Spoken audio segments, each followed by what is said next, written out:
Right here, we do have the BlessReach knee scooter. My son has actually been using this for about the last month. He's just now transitioned out of it into his boot. He did break his leg falling down the stairs. You can use this for your right leg or your left leg, it doesn't matter. Has some nice brakes on here. These brakes on here, they do lock into place. So if you need to lock them and then, you know, be able to shimmy yourself off of this, you can easily do that.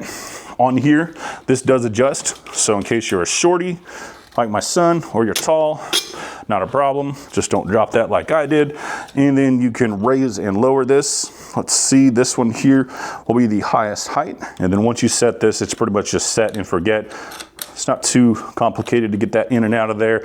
This turns, makes it really nice and snug, so you don't have to worry about it coming out or anything. Right there we go.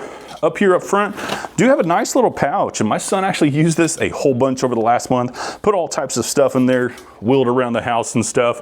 A little pouch here on this side. Same thing over here, you do have that netted pouch on it as well. There are actually a few videos out there on how to put this together. I didn't make a video whenever I was putting it together. A couple other things right here you see whenever you're putting it together. Really simple, not too hard at all. Back here are your brakes, and overall, really fantastic. We really like it. Like I said, he used it for about a month.